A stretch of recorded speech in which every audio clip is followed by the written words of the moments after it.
Welcome back to Inside Criminal Minds, a series dedicated to analyzing the actions of an elite BAU team. If you're new to the series, there is a link in the description down below.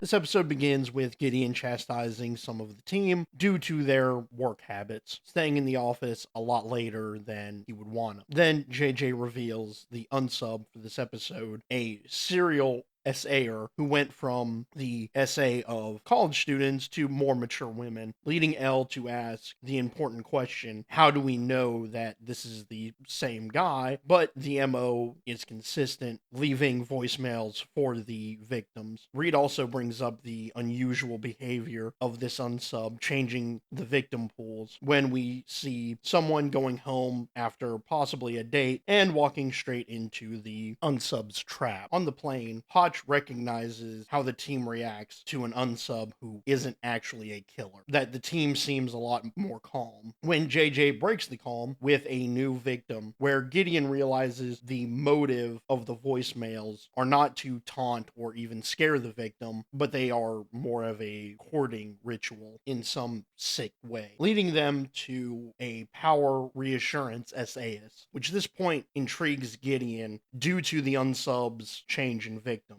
Once they land, Hotch and Gideon meet the detective leading this operation, Maggie Callahan, who seems to be very hungry to help the BAU, which is looked as an asset in this case, due to the fact that she is a woman, which could help out the victims stay a lot more calm. Afterwards, Hotch and Elle meet with the latest victim, as JJ, Morgan, and Maggie meet with a past victim in hopes of learning as much as possible about this unsub, who had at least a little bit of access to the victims because he knew personal information about the victims. Both the past and current victims share stories of their experiences with the unsub. And while questioning, the younger victim gets upset about how she feels in this situation. That's when Maggie and JJ console her and also reinforce the fact that she made a good decision, at least at the time. Then Hotch plays the recording of the unsub's message to see if there was any difference from when he was in her home. And we learn that he was more nervous in person, which makes sense because he can't constantly rehearse what he's going to say to her at the time. We get a brief scene when they get back to their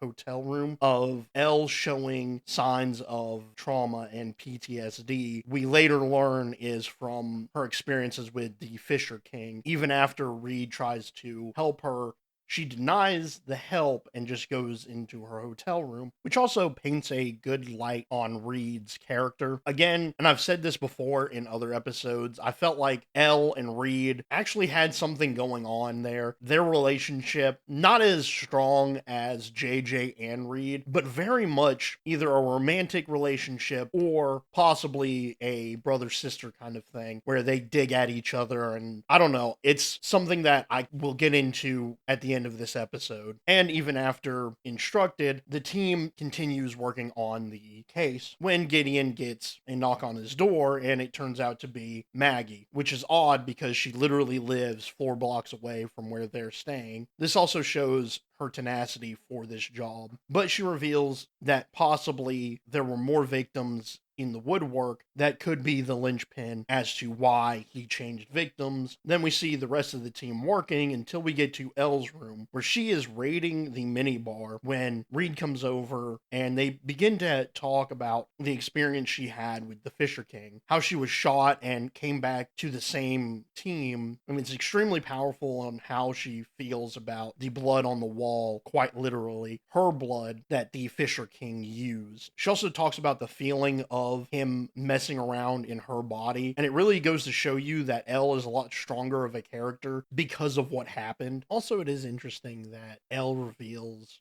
her feelings to Reed when Reed was the reason for the Fisher King's knowledge. However, she is kind of drinking on the job, But Reed starts to kind of console her in the best way possible, even talking about how the Fisher King's dead and you're here standing. Again, it's those kind of scenes that I really enjoy with Elle and Reed. The next day, the team provide the profile for the police officers. There's not anything that is new in the profile. However, JJ links a suicide to the victim change. That could be the missing link. Then we see the unsub's house, along with a collage of past victims. Then Hotch and Maggie investigate the suicide victim's family that aren't too keen on helping out, mostly due to the wife. And I don't think she's a bad parent per se in this moment. They literally, a few weeks ago, just buried their child, and it makes sense for her to just want sleeping dogs to lie. However, once the wife leaves, the father reveals a letter confirming the idea that the unsub is looking to start a family with his victim. And because the most recent victims went to fertility clinics, this affirms their beliefs. Also, all of the previous victims went to the same clinic days before their attack. This whole situation explains why he changed his victimology and why he went after religious girls, then after the suicide, targeted women who yearned to have a child. Also, a short scene of Elle having another fit of PTSD while Gideon is trying to get her attention, displaying that her experience is still traumatizing and she's working through it the best she can. After Elle leaves, Gideon explains things to Morgan and Reed about this unsub. Next, Hotch, Morgan, and Maggie interview the clinic doctor, who assures them no male besides himself works there. When the victims fill out a questionnaire that gives the unsub all of the information that he regurgitated to the victims on the voicemail, meaning that whoever had access to the questionnaires would have access to their personal thoughts. And unfortunately, this isn't illegal because of the fact that it's not violating any HIPAA laws,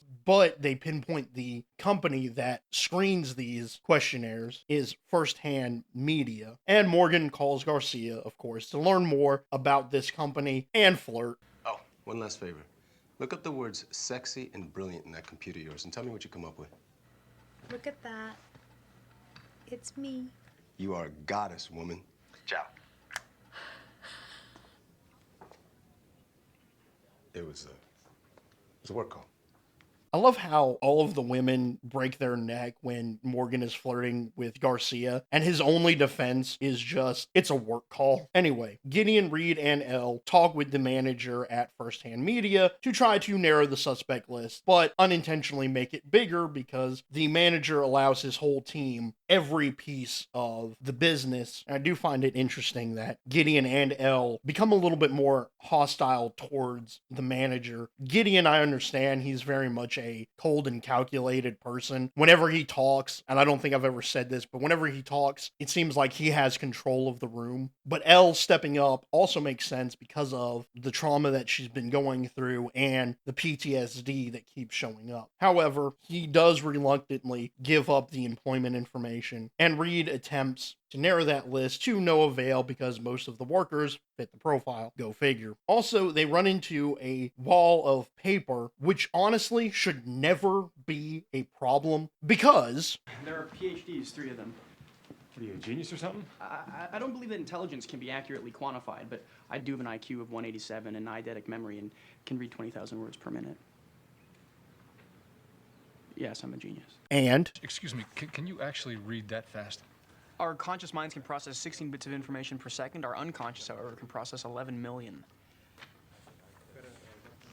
Yes, I can actually read this fast. so this excuse should never be used ever. In a future episode, they lean on Reed specifically to read a bunch of journals. Just saying, this is a terrible way to treat Reed and all of his skills. He should basically just be a printer of reading and reading and reading. I digress. They look into specific questions that the unsub used to track his victims. JJ even finding that they all consented to being called back by this firm, and in some twisted way, that gave the unsub a false sense of consent with them. Then they find the next potential victim, and they set up a trap for the unsub that fails due to laws prohibiting police to going in without a warrant, which that seems a little fishy. You have all this information, you have all this evidence pointing to a specific time and a specific guy and a specific place, and they couldn't get a warrant in order to save somebody. At this point, I wouldn't have cared if the police lied to the judge and said, she's holding drugs, to get the warrant in order to save her life, or at least save her from that experience. And unfortunately, the woman was assaulted. And this honestly is probably not the last straw that breaks the camel's back, maybe the second to last straw, because Elle gets very offensive with Maggie. And that's kind of to the detriment of the team, mostly because if you look at this FBI team, they spend a lot of time working with other local police departments, and acting this way could potentially stop them from getting certain jobs in the future. Now, it doesn't get brought up in this episode, but in future episodes it does. And unfortunately, I do side with Elle in this situation. I feel like there's a million ways that they could have stopped this one from happening. And even more unfortunately, she was the last victim in the paperwork. Also, a very interesting thing is that Hotch learned from interviewing the victim that the medical examiner shouldn't use words like lucky, and he expresses that, which I think is a very smart way of giving him a little bit of character development. This is mostly an Elle episode, but it is interesting to see him learning from the past. So to combat the fact that there are no more women that fit this unsubs criteria, they fabricate a questionnaire to get Elle to pose as a victim, backdating it so that it fits with the unsub schedule and answering in the way that the unsub needs. Also, during the briefing, she does have flashback of the Fisher King again, and that's when Morgan and Hotch reassure her that she has backup. She then gets to the house and her memories start to take over. This is where I think the last straw in the camel's back happens. And she begins to act a little too tense, and she starts acting up, turning music on way too loud so that the microphone that she's wearing peaks, even not answering the phone, leading Elle to act too rashly and confront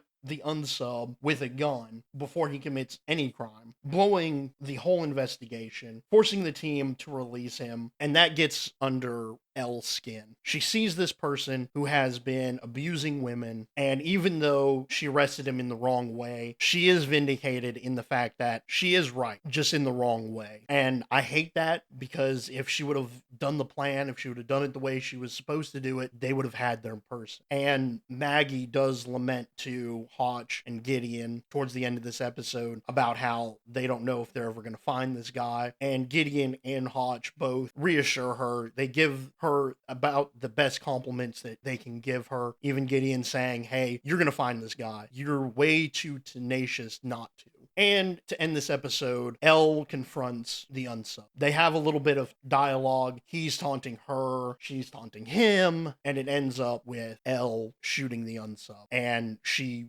gets cuffed up in this episode, which is a crazy way to end an episode with one of the profilers in jail. This episode is a tough one, especially for Elle. She keeps reliving her experiences until she hits a breaking point. My only gripe is that she didn't show any of these tendencies until this episode. I feel like it would have been better spaced out a little bit more. They do a better job of this actually later in this season with Reed, but Elle goes from trusting her team implicitly to all of a sudden all of the trust is gone. This isn't her final episode, but this leads into her final episode. And even throughout the series, she's never mentioned again. Even Gideon gets closure in this show. They just act like she never existed. And it is interesting that she was pushing so hard to be on this team, and she kind of flitters away. And I know that the fan base typically finds her annoying. I liked her spats with Reed, especially in Derailed, where he saves her. And they kind of have a moment, kind of that will they, won't they kind of angle. And I wish that angle would have been more pronounced. I wish they would have delved deeper into that. But I do understand the gripes and complaints about her. A lot of the time she didn't contribute to the team, mostly just regurgitating something that she had heard from Reed or Gideon. I just don't see the hate she gets. I don't think it's deserved of her character, and this will be the first team member to hang her hat, but most certainly not the last. Thanks for watching. If you are curious on how a spy works after a forced retirement, check out Burned Notice. Link in the description. And don't forget to like, share, and subscribe.